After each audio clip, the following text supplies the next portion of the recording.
வணக்கம் பிரபுகளை, நான் உங்கள் பால்பாண்டியம்மாள் மக்கள் டீமுடைய ரீட் அண்ட் லீட் ப்ரோக்ராம்லேருந்து பேசுகிறேங்க. இன்னைக்கு நாம அக்னி சிறகுகளுடைய கடைசி பாகமான தியானத்தை பற்றி பார்க்க போகிறோங்க. இதோடைய அக்னி சிறகுகள் புத்தகம் நமக்கு நிறைவடையுது. இந்த தியானம் அப்படிங்கிற பகுதி 4வது பகுதியாக இருக்குது இல்லைங்களா? இது ஒரு சில முக்கியமான வரிகளோட தொடங்குதுங்க. அது என்ன வரிகள் அப்படின்னா, உங்களின் வடிவங்களை மாற்றுவதற்கும் நீங்கள் அறியாத வடிவங்களில் உங்களை படைப்பதற்கும் நம் இயலாதவர் அல்லர் அப்படிங்கிற வரி தாங்க அது. ஸோ இப்போ நமக்கு 1990வது வருஷம் ஏவுகணை திட்டத்துடைய வெற்றியை குடியரசு தினத்தன்னைக்கு கொண்டாடுறாங்கங்க. அப்போ அப்துல் கலாம் ஐயா அவர்களுக்கும் டாக்டர் அருணாச்சலம் ஐயா அவர்களுக்கும் பார்த்தோம்னா பத்ம விபூஷன் விருது கிடைக்குதுங்க. அதே மாதிரி ஜேசி பட்டாச்சாரியா அவர்களுக்கும் RN அகர்வாலுக்கும் பத்மஸ்ரீ விருது கிடைக்குதுங்க. இந்த மாதிரி நிறைய விருது கிடைக்கிறது இதுதான் முதல் தடவை. ஓகேங்களா? ஸோ இது பார்த்தீங்கன்னா அப்துல் கலாம் ஐயா அவர்களுக்கு ஒரு நல்ல ஒரு அடையாளமாக இருக்குதுங்க. இன்னுமே அவர் ரொம்ப ஒரு எளிமையான வாழ்க்கையை தான் வாழ்ந்துட்டு வராரு. இதுக்கப்புறம் என்ன ஆகுது அப்படின்னா, இவருக்கு அவருடைய டிஃபன் கொண்டு கொடுக்குறாங்க. இட்லியும் மோரும் கொடுத்துட்டு ஒரு நபர் புன்னகைச்சிட்டு போகிறாரு. அவருக்கு ஒரே சந்தோஷமாக இருக்குது. ஒரு எளிய மனிதர்கிட்ட இருந்து இப்படி ஒரு பாராட்டு கிடைக்கிறது ரொம்ப சிறப்பாக இருக்குது. அதே மாதிரி சொந்த தேசத்து மனிதர்கள் காட்டக்கூடிய இப்படிப்பட்ட அன்புக்கும் மரியாதைக்கும் பார்த்தோம்னா வேறு எதுவுமே ஈடாகாது அப்படிங்கிற மாதிரியெல்லாம் அவருக்கு ரொம்ப நெகிழ்வாக இருக்குதுங்க. அடுத்ததாக பார்த்தீங்கன்னா கொஞ்ச நேரம் தனிமையாக உட்கார்ந்து இவர் நிறைய விஷயங்கள்ல யோசிக்கிறாருங்க. பழைய நினைவுகளை எல்லாம் யோசிச்சு பார்க்குறாரு. அதுக்கப்புறம் பார்த்தீங்கன்னா கொஞ்ச நேரம் கழித்து சில வரிகளை எழுதி வைக்கிறாருங்க. அது என்ன வரிகள் அப்படின்னா, இனிய எண்ணங்களை போய்விடுங்கள், கவலை கொண்ட நெஞ்சமும் இனி வேண்டாம், வெளித்திருக்கும் இரவுகளுக்கு வேலை காத்திருக்கிறது, பகற்பொழுதுகள் பரபரப்பாக இருப்பினும் எனது நினைவுகள் எல்லாம் ராமேஸ்வரம் கடற்கரையில் நிலைகுத்தி நிற்கின்றன. இந்த வரிகளை இவருடைய குறிப்பேட்டில் எழுதி வைக்கிறாங்கங்க. இதுக்கப்புறம் என்ன ஆகுது அப்படின்னா, 2 வாரங்கள் கழிச்சு ஐயர் அப்படிங்கிறவங்களும் அவரோட அணியினரும் பார்த்தோம்னா நாக் ஏவுகணையுடைய முதற் சோதனையை நடத்திட்டு ஏவுகணை திட்டத்திற்கு விருதுகள் கிடைச்சிருக்கும் இல்லைங்களா, அதெல்லாமே கொண்டாடுறாங்க. அதுக்கப்புறம் திருப்பி 2வது சோதனையும் நிகழ்த்தி பார்க்குறாங்கங்க. தானா இலக்க தேடி சென்று தாக்கக்கூடிய திறன் கொண்ட 3வது தலைமுறை பீரங்கி தகர்ப்பு ஏவுகணை சாதனை சக்தி படைத்த நாடு அப்படிங்கிற அந்தஸ்து இந்தியாவுக்கு கிடைக்குதுங்க. இதுக்கப்புறம் என்ன ஆகுது அப்படின்னா, நாக் ஏவுகணையில 2 முக்கிய தொழில்நுட்பங்களை பயன்படுத்தி இருக்காங்கங்க. அது என்னென்ன அப்படின்னா, அகச்சிகப்பு கதிர்கள், அதாவது இமேஜிங் இன்ஃப்ராரெட் அப்படிங்கிற அகச்சிகப்பு கதிர்களை அடையாளம் காட்டக்கூடிய சாதன அமைப்பும், இன்னொன்று பார்த்தீங்கன்னா ரொம்பவே மில்லிமெட்ரிக் வேவ்னு சொல்லக்கூடிய மிக நுட்பமான ராடார் கதிர்களை கண்டுபிடிக்கும் ராடாரை திசை காட்டும் கண்ணாக கொண்டிருந்த அமைப்பு முறை. சரிங்களா?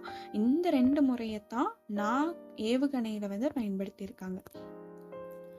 இதுக்கப்புறம் என்ன ஆகுது அப்படின்னா, CCT ரக பேட்டரிகளை சண்டிகர்ல இருக்கிற செமிகண்டக்டர் வளாகம் உருவாக்கி இருக்குதுங்க. அது என்ன CCD அப்படின்னா, சார்ஜ் கப்பிள்டு டிவைசஸ் அரே அப்படின்னு சொல்லுவோம். இதை இந்த செமிகண்டக்டர் காம்ப்ளெக்ஸ் அப்படிங்கிறவங்க தான் உருவாக்கியிருக்காங்க. இந்த பேட்டரிகளுக்கு பார்த்தீங்கன்னா மெர்குரி கேட்மியம் டெல்லுராய்டு டிடெக்டர் அப்படிங்கிற சாதனத்தை டெல்லியில் இருக்கக்கூடிய த சாலிட் பிசிக்ஸ் லெபார்டரி, அதாவது திட இயற்பியல் சோதனை கூடம் தயாரிச்சிருக்கு. இதெல்லாம் எதை பேஸ் பண்ண தத்துவம் அப்படின்னா, ஜூல்ஸ் தாம்சன் அப்படிங்கிற தத்துவத்தைப்படி செயல்படக்கூடிய தி டிஃபென்ஸ் சயின்ஸ் சென்டர் தான் இதை உருவாக்கியிருக்காங்க. சரிங்களா? அதுக்கப்புறமா பார்த்தோம்னாங்க விசேஷ ரக கேலியம் ஆர்சினைட் கன், ஸ்காட்டி பேரியர் மிக்சர் டயோட், நுட்பமான ஆண்டனா சிஸ்டம், இதெல்லாமே இந்தியாவில் தயாரித்த நவீன தொழில்நுட்ப சாதனங்கள்ங்க. ஆனால் இதை வெளிநாடுகளில் விற்கிறதுக்கு பன்னாட்டு தடை விதிக்கப்பட்டிருந்தது. என்ன யார் எது செஞ்சாலுமே நம்மளுடைய புதுமைகளை தடுத்து நிறுத்த முடியாது இல்லைங்களா? அதுக்கு ஒரு உதாரணமா இதெல்லாம் நம்ம வச்சுக்கலாங்க. நெக்ஸ்ட் என்ன அப்படின்னா, இப்போ இதே மாதத்துல மதுரை காமராஜர் பல்கலைக்கழகத்திற்கு பட்டமளிப்பு விழால உரையாற்றுறதற்காக அப்துல் கலாம் ஐயா வருகை தர்றாருங்க. அப்ப அவருடைய உயர்நிலை பள்ளி ஆசிரியர் ஐயாதுரை சாலமன் அவர்களை பத்தி விசாரிக்கிறாங்க. இப்ப அந்த காலகட்டத்தில் அவருக்கு 80 வயசு ஆகிருக்குங்க. ஆனா அவரை அந்த ஃபங்க்ஷனுக்கு இன்வைட் பண்ணல. பட் இவருனால அவர் அந்த ஃபங்க்ஷனுக்கு வராருங்க. அவர் சொல்வாரு, நான் என்னுடைய லட்சியத்தை மட்டும் இல்லை, நான் நினைச்சதை விட அதிகமாகவே நீ சாதனை செஞ்சிருக்கப்பா அப்படின்னு சொல்லுவாருங்க. இதுக்கடுத்து என்ன ஆகும் அப்படின்னா, நெக்ஸ்ட் மந்த் வந்து இவர் திருச்சி போவாருங்க. திருச்சி போன வாய்ப்பை பயன்படுத்திட்டு செயின்ட் ஜோசப் கல்லூரிக்கு போவாரு. அங்க போய் தன்னுடைய பழைய நினைவுகளை எல்லாம் வந்து இவர் அசை போடுவாருங்க. மாதிரிங்க ஆகாஷ் ஏவுகணையை வந்து சோதனை முறையில வெடிக்க வச்சு சாதனை செஞ்சதை தொடர்ந்து தேசத்துடைய 44வது சுதந்திர தின விழாவை வந்து கொண்டாடி இருப்பாங்க. அதுக்கப்புறம் வந்து பார்த்தோம்னா பிரகலாதா அப்புறம் அவருடைய குழுவினர்கள் வந்து பார்த்தோம்னா திட எரிபொருளை கொண்டு செயல்படக்கூடிய புதிய பூஸ்டர் சாதனம் ஒன்னத்தையும் வந்து உருவாக்கியிருப்பாங்க. இந்த மாதிரி நிறைய விஷயங்கள் வந்து உருவாக்குறாங்க. இதை தொடர்ந்து 1990வது வருஷம் என்ன ஆகுது அப்படின்னா ஜாதவ்பூர் பல்கலைக்கழகத்துல ஒரு விசேஷ பட்டமளிப்பு விழாவில் வந்து அப்துல் கலாம் ஐயா அவர்களுக்கு பார்த்தோம்னா கௌரவ டாக்டர் பட்டம் அப்படிங்கறத வந்து வழங்குறாங்க. அப்ப வந்து இவரையும் நெல்சன் மண்டேலா அவர்களையும் வந்து கம்பேர் பண்ணி பேசியிருப்பாங்க. இது இவர் கொஞ்சம் தர்ம சங்கடமா இருக்கும். இருந்தாலும் வந்து இவர் கொண்ட லட்சியத்துல உறுதியா இருந்ததுனால இப்படியெல்லாம் தாராளமா அவரை வந்து இந்த மாதிரி தலைவர்களோட கம்பேர் பண்ணி பேசலாங்க. இதுதாங்க 1991வது வருஷத்தை வந்து பார்த்தோம்னா DRDLக்கும் இம்ரத் ஆய்வு மையத்திற்கும் வந்து பார்த்தோம்னா முனைப்பு வருடமா ஏவுகணை கவுன்சில் வந்து அறிவிக்குதுங்க. நெக்ஸ்ட் என்ன ஆகுது அப்படின்னா ரியல் அட்மிரல் அப்படிங்கிறவங்க ஓய்வு பெற்ற உடனே அவருக்கு அடுத்தபடியா பொறுப்பு வகித்தவங்க யாரு அப்படின்னா கபூர் திரிசூல் அப்படிங்கிறவங்க தான். இப்போ ஏவுகணை வழிகாட்டு கட்டளை நுட்பங்கள் பற்றி ரொம்ப தெளிவா தெரிஞ்சு வச்சிருக்கக்கூடிய மோகனோட திறமையில இவருக்கு எப்பயுமே ஒரு ஈர்ப்பு இருக்குதுங்க. இவருக்கு வந்து முப்பரிமாணம் இருக்கு. அது என்னென்ன அப்படின்னா மாலுமி, ஆசிரியர், விஞ்ஞானி அப்படிங்கிற முப்பரிமாணம் வந்து இவருக்கு இருக்குங்க. அதுக்கடுத்து என்ன ஆகுதுன்னா இந்த மாதிரி ஒரு சிலருடைய சிறப்புகளை பத்தி இந்த பகுதியில நமக்கு சொல்லி இருக்காங்கங்க. இந்த பகுதியில ஒரு கவிதை வந்து இருக்குங்க. அது என்ன கவிதைன்னு பார்த்தோம்னா காலம் நெருக்குகின்றது பனித்திட்ட பட்டியலோ தலை முதல் கால் வரை என்னை பைத்தியமாய் விரட்டும். அவற்றை வணக்குவதும் கவலையளிக்கும் காரியம். அவர்கள் எதற்காவது தீர்வு காண்பார்களா என்பது சந்தேகமே. விடுமுறை நாள்களிலும் இரவு நேரங்களிலும் காத்திருக்கும் குடும்பம் வெறுத்து சலித்து விட்டது. குடும்பம் சண்டையிட தயாராக இருக்கிறது. கை அரிக்கிறது. தலைமுடியை பீத்து கொள்ள முயன்றால் அட அநியாயமே, அங்கே முடியே இல்லை அப்படிங்கிற மாதிரி இந்த கவிதை முடியுதுங்க. இதுக்கடுத்து என்ன ஆகுது அப்படின்னா பாதுகாப்புத்துறை ஆய்வு கூடத்திலையும் இம்ரத் ஆராய்ச்சி மையத்திலையும் இருக்கிற இவரோட அற்புதமான அணிகள் கிட்ட வந்து அப்துல் கலாம் ஐயா அவர்கள் வந்து எல்லா பிரச்சனைகளையும் ஒப்படைக்கிறாரு. இதனால என்னோட முடி வந்து நல்லா செழிச்சு வளர்ந்துருக்கு அப்படின்னு மோகன் கிட்ட அப்துல் கலாம் ஐயா அவர்கள் சொல்றாருங்க. இந்த கவிதையை அப்துல் கலாம் ஐயா அவர்கள் எழுதல, அவர்கிட்ட எழுதி காமிச்சது யாரு அப்படின்னா மோகன் தாங்க. அதுக்கடுத்து வந்து ஒரு 1991வது வருஷம் ஒரு அபசகுணமான அறிகுறி வந்து ஏற்படுதுங்க. அதோட தான் அந்த வருஷம் ஸ்டார்ட் ஆகுது. அது என்ன அப்படின்னா அமெரிக்கா தலைமையில வந்து நேசப்படைகளுக்கும் ஈராக் நாட்டுக்கும் இடையில வந்து 1991வது வருஷம் வளைகுடா போர் வந்து வருதுங்க. அப்புறம் இந்த பகுதியில இங்க நிறைய தொழில்நுட்பம் சார்ந்த விஷயங்களை விவரிச்சிருப்பாங்கங்க. இதை தொடர்ந்து கடைசியா யார் போர்ல வெற்றி அடைகிறாங்க அப்படின்னு பார்த்தோம்னா தொழில்நுட்ப ரீதியில ஓங்கி இருந்த நேச படைகளோட வெற்றியோட அந்த வளைகுடா போர் வந்து முடிவுக்கு வருதுங்க. இதுக்கப்புறமாங்க DRDLும் RCIயோட 500க்கும் மேற்பட்ட விஞ்ஞானிகள் எல்லாருமே ஒன்னா சேர்ந்து என்ன பண்றாங்க அப்படின்னா கிட்டத்தட்ட வந்து எதனால இந்த போர் வந்துச்சு, என்ன பிரச்சனைகள் இதனால ஏற்பட்டிருக்கு அப்படிங்கிற மாதிரி எல்லாம் விவாதிக்கிறாங்க. அதே மாதிரி மற்ற நாடுகளுக்கு சமமா தொழில்நுட்பத்தையோ அல்லது ஆயுத சாதனத்தையோ நம்மால உருவாக்க முடியும் அப்படின்னா முயற்சித்து பார்த்தால் என்ன அப்படின்னு ஒரு கேள்வி வந்து அப்துல் கலாம் ஐயா அவர்கள் எழுப்புறாங்கங்க. நெக்ஸ்ட் என்ன நடக்குது அப்படின்னா நிறைய கேள்விகள் வந்து பிறக்குது. வலுவான எலக்ட்ரானிக் போர் முறை வியூகத்தை வந்து எப்படி வகுக்கிறது, இலகு ரக போர் விமானம் போன்ற சாதனங்களோட வளர்ச்சி வேகத்திற்கு ஈடு கொடுக்கக்கூடிய வகையில ஏவுகணை வளர்ச்சி திட்டத்தை எப்படி தொடர்வது, முன்னேற்றத்திற்கு அதிக வாய்ப்புள்ள முக்கியமான பிரிவுகள் எவை அப்படிங்கிற மாதிரி இன்னும் நிறைய கேள்விகள் வருதுங்க. 3 மணி நேரம் கிட்டத்தட்ட இந்த விவாதங்கள் வந்து நீடிக்குது. இந்த விவாதத்துடைய இறுதியில வந்து ஒரு மனதான ஒரு கருத்து வருதுங்க. அது என்ன அப்படின்னா மற்ற நாடுகளோட இராணுவ பலத்திற்கு ஈடு கொடுக்கிற வகையில நம்ம பலம் வந்து பெருக்கிக் கொள்வதற்கு வழி இல்லை.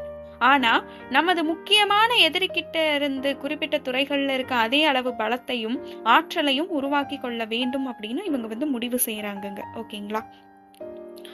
ஸோ இதனை தொடர்ந்து இன்னும் நிறைய விஷயங்கள் இதில் பற்றி சொல்லியிருப்பாங்கங்க. ஃபைனலி என்ன ஆகுது அப்படின்னா அக்டோபர் 15வது நாள் இவருக்கு வந்து 60 வயது ஆக்கியிருக்குங்க. ஸோ இவருக்கு கூடிய சீக்கிரம் ரிட்டையர்ட் ஆயிடுவார், அதாவது ஓய்வு பெறக்கூடியவர் அப்படிங்கிற மாதிரி ஒரு நிலை வருதுங்க. அப்போ இவருடைய நண்பரான பேராசிரியர் பி ரமாவும் இவரோட கூட்டு சேர்ந்து நம்ம ஒரு பள்ளியை நடத்தலாம், ராவ் கலாம் பள்ளி நடத்த போகிறோம், அது ரொம்ப எளிமையான பள்ளியாக இருக்கும், ஆனால் திறமை வாய்ந்தவர்களை வந்து உருவாக்கக்கூடிய பள்ளியாக இருக்க வேண்டும் அப்படின்னலாம் இவங்க பிளான் போட்டு வைக்கிறாங்கங்க. ஆனால் இவங்களுக்கு இன்னுமே ரிட்டையர்மெண்ட் வரலை. சரிங்களா? அந்த சமயத்தில் வந்து இவர் என்ன பண்ணுறாரு அப்படின்னா ஒரு சில விஷயங்களை விஷயங்களை பத்தி சிந்தித்து பார்க்கறாரு. அது என்ன அப்படின்னா, தெளிவான கண்ணோட்டம் இல்லாத தடுமாற்றம், திசை தெரியாத குழப்பம், இதுதான் இந்திய இளைஞர்களை வாட்டக்கூடிய மிகப்பெரிய பிரச்சனை. இதை தொடர்ந்து அப்துல் கலாம் ஐயா அவர்கள் வேற என்ன சிந்திக்கிறாங்க அப்படின்னா, இன்னைக்கு நான் இந்த நிலையில இருக்கிறதுக்கு காரணமான சந்தர்ப்ப சூழ்நிலைகளையும் மனிதர்களை பத்தியும் எழுதணும் அப்படின்னு அவர் நினைக்கிறாருங்க. சில தனிப்பட்ட நபர்களுக்கு புகழாரம் சூட்டுவதற்காகவும் என்னோட வாழ்க்கையில குறிப்பிடத்தக்க அம்சங்களை வெளிச்சம் போட்டு காட்டுவதற்காகவும் மட்டுமே இப்படி இவர் சிந்திக்கல. எப்படிப்பட்ட ஏழையாக இருந்தாலும் சரி, புறக்கணிக்கப்பட்டவராக அல்லது எளியவராக இருந்தாலும் சரி, யாருக்குமே விரக்தி மனப்பான்மை வந்துவிடக் கூடாது என்பதைத்தான் எடுத்து சொல்ல விரும்பினேன் அப்படின்னு இவர் சொல்லியிருப்பாருங்க. இதற்காக பாத்தீங்கன்னா, யாரோ ஒருவர் சொன்ன வரிகளை இங்க மேற்கோள் காட்டியிருப்பாருங்க. அது என்ன வரிகள் அப்படின்னா, என்றும் வானம் நீளமாகவே இருக்கும் என்றோ, வாழ்க்கை பாதை நிறைய பூக்களே பூத்திருக்கும் என்றோ கடவுள் வாக்களிக்கவில்லை. மழையில்லாத வெயிலோ, கவலையில்லாத மகிழ்ச்சியோ, வேதனையற்ற சமாதானமோ உண்டாகும் என்றும் கடவுள் வாக்களிக்கவில்லை அப்படின்னு இந்த வரிகளை இங்க காட்டியிருப்பாங்கங்க. ஆக்சுவலி வாழ்க்கையுடைய நிதர்சனமே இதுதாங்க. எல்லாருக்குமே எப்பயுமே சந்தோஷமாவே இருக்க முடியாது, அந்த சூழ்நிலைகளும் அமையாதுங்க. அதே மாதிரி எல்லாரும் எப்பயுமே கவலையாவே இருக்கக்கூடிய சூழல்களும் அமையாது. புயலுக்கு நடுவில் அமைதி மாதிரி தாங்க நம்ம வாழ்க்கை. அடிக்கடி நிறைய பிரச்சனைகள் வந்தாலுமே அங்கங்க சில சந்தோஷங்கள் கடவுள் நமக்கு காட்டிட்டு தான் இருப்பாருங்க. ஸோ எல்லாருக்கும் இவருடைய வாழ்க்கை ஒரு முன்னுதாரணமா அமைய முடியும் அப்படின்னு இவர் சொல்ல வரலைங்க. ஆனா எங்கேயோ ஒரு இடத்துல போராடிட்டு இருக்கிற ஒருத்தருக்கு இவரோட வாழ்க்கையில நடந்த நிகழ்வுகள் பாத்தீங்கன்னா ஒரு ஆறுதலாகவும் உந்து சக்தியாகவும் இருக்கும் அப்படிங்கறதுல எந்தவித மாற்று கருத்தும் இல்லை அப்படிங்கிறது நமக்கு புரியுதுங்க. ஆனால் கடவுள் உறுதியளித்தது ஒரு நாளுக்கான சக்தியை, உழைப்புக்கான ஓய்வை, பாதைக்கான ஒளியை அப்படிங்கிற வரிகளையும் இந்த பகுதியில நம்மளால பார்க்க முடியுதுங்க. அடுத்ததாங்க வேற என்ன சொல்லியிருக்காங்க அப்படின்னா, இந்திய அறிவியல் மற்றும் தொழில்நுட்பத்துறையோட சோக கதையாக்கிட்டு அதை சிக்கல்ல மாட்ட வச்சிருக்கக்கூடிய பழி வாங்கக்கூடிய படலம் பற்றி ஏன் எழுதக்கூடாது அப்படின்னு யோசிக்கிறாங்கங்க. அதோட அமைப்போட வெற்றிக்கான படிக்கட்டுகள் பற்றியும் எழுதுனா என்ன, இப்படியெல்லாம் யோசிச்சதோட விளைவு தான் இந்த அக்னி சிறகுகள் புத்தகங்க. ஒவ்வொரு இந்தியனுக்குள்ளையும் உறைந்து கிடக்கக்கூடிய அக்னி குஞ்சு சிறகு முளைத்து பறக்கட்டும். இந்த புண்ணிய திருநாட்டின் கீர்த்தி ஜுவாலை விண்ணிலும் பேரொளி பரப்பட்டும் அப்படிங்கிற மாதிரி சில வரிகள் இங்க இருக்குங்க. இதுக்கடுத்து என்ன நடக்குது அப்படிங்கிறத நம்ம தொடர்ச்சியா பார்க்கலாம். இதை தொடர்ந்துங்க என்ன சொல்லியிருப்பாங்க அப்படின்னா, அறிவியலும் தொழில்நுட்பமும் ஒரே விஷயம் கிடையாது, அது வேற வேற. அது எப்படின்னா, அறிவியல் மாதிரி தொழில்நுட்பம் கிடையாது, இது ஒரு கூட்டு நடவடிக்கை. தனிப்பட்ட ஒருத்தருடைய புத்தி கூர்மையின் அடிப்படையில் உருவாகிறது தான் அறிவியல். ஆனா தொழில்நுட்பம் அப்படி கிடையாதுங்க. பலருடைய அறிவாற்றலின் சங்கமத்துல பிறக்கக்கூடியது தான் தொழில்நுட்பம் அப்படிங்கிற அழகிய வேறுபாடை சொல்லி நிறைய விஷயங்கள் இந்த பகுதியில சொல்லியிருப்பாங்கங்க. அது என்னன்னா, இப்போ ஒரு டீம் ஒர்க்குக்கு என்ன தேவை, ஒரு டீம் ஒர்க்ல மற்றவங்களை எப்படி நம்ம ஊக்கப்படுத்தணும், எப்படி அந்த வேலைகளை நம்ம தொடர்ச்சியாக கொண்டு போகணும், அந்த மாதிரி நிறைய விஷயங்களையும் அதில் ஏற்பட்ட சில பல சவால்களையும் நமக்கு விரிவாக விவரிச்சிருப்பாங்கங்க. அதை நம்ம படிக்கும் பொழுது தான் தெரியும் எப்படி ஒரு அணியை சக்ஸஸ்ஃபுல்லாக கொண்டு போகிறது. இப்போ ஒரு டீம் ஒர்க் அப்படின்னு எடுத்துட்டோம்னா நம்ம கண்டிப்பாக அந்த இடத்துல ஒரு ஸ்பை இருப்பாங்கங்க. அது எப்படின்னா, ஒரு அணி உறுப்பினர் ஒருவர் துப்பறியும் நிபுணர் மாதிரி செயல்படணும். அப்பதான் நம்ம மேற்கொண்டு அந்த டீமை வெற்றி பாதையில் கொண்டு போக முடியும் அப்படிங்கிறதெல்லாம் சொல்லியிருப்பாங்கங்க. அடுத்ததா பார்த்தோம்னா, ஒரு நபருடைய தனித்தன்மைக்கு முக்கியத்துவம் அளிக்கிறதும் ரொம்ப அவசியம். அடுத்ததா அந்த தொழிலாளி எந்த அமைப்பை சார்ந்திருக்காரோ அந்த அமைப்புக்கும் முக்கியத்துவம் கொடுக்கணும். அப்ப தனித்திறமைக்கும் முக்கியத்துவம் கொடுக்கணும், அவர் சார்ந்திருக்கிற அமைப்புக்கும் முக்கியத்துவம் கொடுக்கணும். இது ரெண்டுமே பார்த்தோம்னா நிர்வாக கண்ணோட்டங்கள் அப்படிங்கிறதையும் நமக்கு சொல்லியிருப்பாங்கங்க. அதுக்கடுத்துங்க நிறைய பேர்கிட்ட இருக்கிற நிறைய ஸ்பெஷலான விஷயங்கள் எல்லாம் சொல்லியிருப்பாங்கங்க. அதாவது அவங்களுடைய ஸ்பெஷலான சில வரிகள் அதெல்லாம் சொல்லியிருப்பாங்க. உதாரணமா பார்த்தோம்னாங்க, சுய அறிதல் அப்படிங்கிற அந்த புதிய உளவியல் கருத்துக்கு விதை போட்ட முதல் நபர் யாரு அப்படின்னா ஆபிரகாம் மாஸ்லோ அப்படிங்கிறவர். சிறியதாக இருப்பதே அழகு, அதாவது ஸ்மால் இஸ் பியூட்டிஃபுல் அப்படிங்கிற சிந்தனைக்கு எழுத்து வடிவம் கொடுத்தவங்க யாரு அப்படின்னு பார்த்தோம்னா ஆங்கில ஜெர்மானிய நிர்வாக தத்துவ மேதை ஃப்ரிட்ஸ் சமாச்சார் அப்படிங்கிறவங்க தான். அதே மாதிரி நம்மளுடைய மகாத்மா காந்தி அவர்கள் என்ன சொல்லியிருப்பாங்கன்னா, வியாபார நடவடிக்கைகள் அனைத்தும் வாடிக்கையாளர்களை மையமாக கொண்டே அமைய வேண்டும் அப்படின்னு சொல்லியிருக்காங்கங்க. ஸோ இதெல்லாமே இங்கே நிறைய விஷயங்கள் இந்த மாதிரி நிறைய பேர்த்துடைய முக்கியமான விஷயங்கள் எல்லாம் இந்த இடத்துல சொல்லியிருப்பாங்கங்க.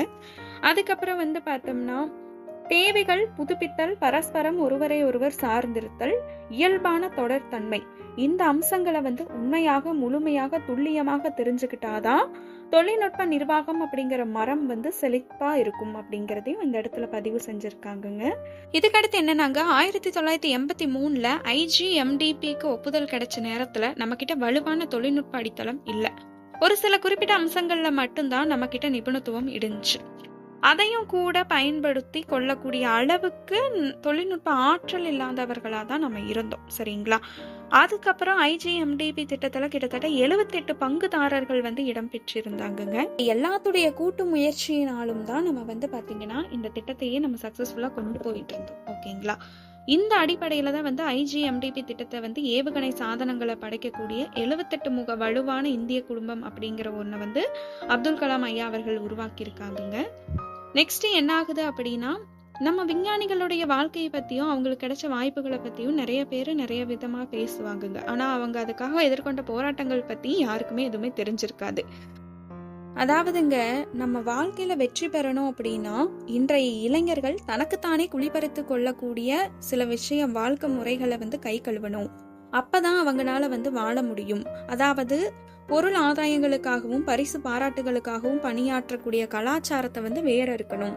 பணம் படைத்தவர்கள், செல்வாக்குள்ள பெரிய மனிதர்கள், அறிவாளிகள் எல்லாமே அமைதி கிடைக்காம நிறைய பேர் அவதிப்பட்டு இருக்காங்க. ஆனா அந்த நேரத்துல அகமது ஜலாலுதீன், ஐயாத்துரை சாலமன் இவங்களையெல்லாம் இவர் நினைச்சு பாக்குறாரு. எந்தவித உலகாய உடைமைகளும் சொத்துக்களும் இல்லாம எப்படி அவங்க சந்தோஷமா வாழ்ந்தாங்க அப்படின்னு ஆச்சரியப்படுறாருங்க. இப்ப நம்ம இந்த பகுதியில ஒரு சில வரிகளை பார்க்க முடியுது. அது என்ன வரிகள் அப்படின்னா, சோழ மண்டல கடற்கரையில் சங்குகள் முழங்கும் மணல் வெளியில் சில மகாத்மாக்கள் வாழ்ந்திருக்கிறார்கள்.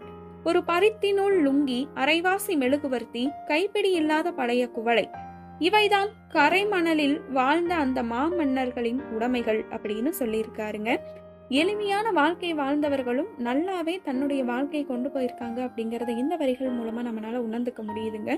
இன்னும் நிறைய அறிவுரைகளை அவர் நமக்கு சொல்லி இருக்காருங்க. அதுக்கடுத்து நான் ஒரு தத்துவ தந்தை அல்ல, தொழில்நுட்பம் அறிந்த ஒரு மனிதன் மட்டுமே. ராக்கெட் அறிவியல் நுட்பங்களை கற்றுக்கொள்வதிலேயே என்னுடைய வாழ்க்கை முழுவதையும் கழித்திருப்பவன் நான் அப்படின்னு இவர் சொல்லியிருக்காருங்க. இருந்தாலும் இவருக்கு நிறைய துறைகளோட பணியாற்றின அனுபவம் இருக்கிறதுனால நிறைய விஷயங்கள் அவர் கத்துக்கிட்டாருங்க. இதையெல்லாம் பார்க்கும் பொழுது ஒரு பறவை பார்வையில பாத்தீங்கன்னா நிறைய விஷயங்களை இவர் இந்த புத்தகத்துல பகிர்ந்திருக்கிறாரு. என் தகுதியே எனக்கு சந்தேகம் தருவது, அதன் பெருமைதான் என் பயம், என் தரத்தோடு அது முரண்பட்டு தோன்றும் அப்படின்னு சொல்லியிருக்காருங்க. அது மட்டும் இல்லாம இன்னும் நிறைய அறிவுரைகளை நமக்கு சொல்லியிருக்காங்க. இந்த மாபெரும் நாட்டில் நான் நன்றாகவே இருக்கிறேன். இதன் கோடிக்கணக்கான சிறுவர் சிறுமிகளை நான் பார்க்கிறேன். எனக்குள்ளிருந்த அவர்கள் வற்றாத புனிதத்தை முகந்து இறைவனின் அருளை எங்கும் பரப்ப வேண்டும், ஒரு கிணற்றிலிருந்து நீர் இறைக்கிற மாதிரி அப்படின்னு இந்த பகுதியில இறுதி வரிகளா சொல்லியிருக்காருங்க. மற்றவர்கள் எல்லாம் என்னை உதாரணமாக எடுத்துக்கொள்ள வேண்டியதில்லை, ஆனால் ஒரு சிலருக்காவது இது உத்வேகம் தரக்கூடிய ஒரு விதமாக இருக்கும் அப்படின்ற வரிகளை இந்த தியானம் அப்படிங்கிற பகுதியோட இறுதியா சொல்லி முடிச்சிருக்காருங்க. இந்த நூலுடைய 4 பகுதிகளையும் நம்ம சுருக்கமாகவும் விரைவாகவும் பார்த்திருக்கோங்க. இப்ப நம்ம நிறைவுரை அப்படிங்கிற பகுதியை அடைஞ்சு விட்டோம். இதோடைய இந்த நூல் முடியுதுங்க. நிறைவுரை நமக்கு ஒரு 3 பக்கங்கள் தான் இருக்கு. சரிங்களா? அதுல என்ன சொல்லியிருப்பாங்க அப்படின்னா, இது வரைக்கும் அவர் என்னென்ன சொன்னாரு அப்படிங்கறது ஒரு ஷார்ட் அண்ட் ஸ்வீட்டா சில வரிகள்ல முடிச்சிருப்பாங்க. பொருளாதார செழிப்பும் வலுவான பாதுகாப்புங்கிற 2 அம்சங்கள் தான் ஒரு தேசத்துடைய வளர்ச்சிக்கும் முன்னேற்றத்திற்கும் இன்றியமையாததா இருக்கு அப்படின்னு சொல்லியிருப்பாருங்க. பாதுகாப்பு அமைப்பு முறையில நம்மளுடைய சுயசார்பு லட்சியம் 1995 2005 வரைக்கும் அப்படிங்கிறது நம்மளுடைய பாதுகாப்பு படைக்கு எதையும் சமாளிக்கக்கூடிய அதிநவீன ஆயுத சாதனங்களை வழங்கக்கூடியதா இருக்குங்க. நம்மளோட தேசத்தை வளர்ச்சிக்கும் வளமைக்கும் இட்டு செல்லக்கூடிய குறிப்பிட்ட சில திட்டங்களையும் வழிமுறைகளையும் தொழில்நுட்ப தொலைநோக்கி 2020 த டெக்னாலஜி விஷன் 2020 வழங்கும் அப்படின்னு சொல்லியிருக்காங்க. இந்த தேச கனவுகள்ல விளைந்த நிஜ வடிவங்கள் தான் இந்த 2 திட்டங்கள். சுயசார்பு லட்சியம், தொழில்நுட்ப தொலைநோக்கு 2020 என்ற 2 திட்டங்களின் பலனாக நமது தேசம் வலுவான வளமையான வளர்ச்சி அடைந்த ஒரு தேசமாக உயர்வடையும் என்று நான் திட்டவட்டமாக நம்புகிறேன், அதற்காக பிரார்த்திக்கிறேன் அப்படின்னு சொல்லி நமக்கு இந்த புத்தகமே முடிஞ்சிருக்குங்க. ஸோ இது வரைக்கும் நாம் நிறைய விஷயங்கள் அப்துல் கலாம் ஐயா அவர்கள் பற்றியும் அவரோட பணியாற்றின குழுவினர்களுடைய அனுபவங்கள் பற்றியும் நம்ம நாட்டுக்காக அவங்க செய்த கடின உழைப்புகள் பற்றியும் எவ்வளவு தோல்விகளை கடந்து வந்தாலும் தளராத மனப்பான்மை கொண்டு வெற்றியடைந்த பல்வேறு நிகழ்வுகளை பற்றியும் பார்த்துருக்கோங்க. உண்மையிலேயே அக்னி சிறகுகள் அப்படிங்கிற புத்தகங்கள் நமக்குள்ள தூங்கிட்டு இருக்கிற நம்மளுடைய ஒரு எண்ணங்களுக்கு சிறகுகள் கொடுக்கக்கூடிய விதமாக தாங்க இருக்குது. நாமளும் இதையெல்லாம் ஒரு படிப்பினையாக வச்சுட்டு இதையெல்லாம் நம்ம ஒரு முதலீடாக வச்சு நம்மளுடைய வாழ்க்கையில் நிறைய வெற்றிகளை அடையணுங்க. உங்களுக்கு இந்த அக்னி சிறகுகள் அப்படிங்கிற புத்தகம் ரொம்பவே பிடிச்சிருக்குன்னு நினைக்கிறேன். தொடர்ந்து நம்மளோட சேனலோட பயணியுங்கள். உங்களுக்கு இந்த வீடியோ பிடிச்சிருக்கு அப்படின்னா லைக் பண்ணுங்கள், கமெண்ட் பண்ணுங்கள், நம்ம சேனலை சப்ஸ்கிரைப் பண்ணிவிட்டு பெல் பட்டனை கிளிக் பண்ணிக்கோங்க. இன்னும் நம்ம சேனலில் பார்த்தோம்னா நிறைய யூஸ்ஃபுல்லான விஷயங்கள் வருங்க. இந்த அக்னி சிறகுகள் புத்தகத்தை மறக்காமல் எல்லாரும் வாங்கி படிங்க. நிறைய விஷயங்கள் நம்ம நேரம் காலம் கருதி சொல்லாமல் இருப்போங்க. அந்த புத்தகம் படிக்கும் பொழுது தான் அதோட முழுமையான எசன்ஸ் நமக்கு கிடைக்கும். ஸோ எல்லாரும் இந்த புத்தகத்தை மறக்காமல் வாங்கி படிங்க. நல்லதை நடக்கட்டும், நன்மையே கிடைக்கும். நன்றி.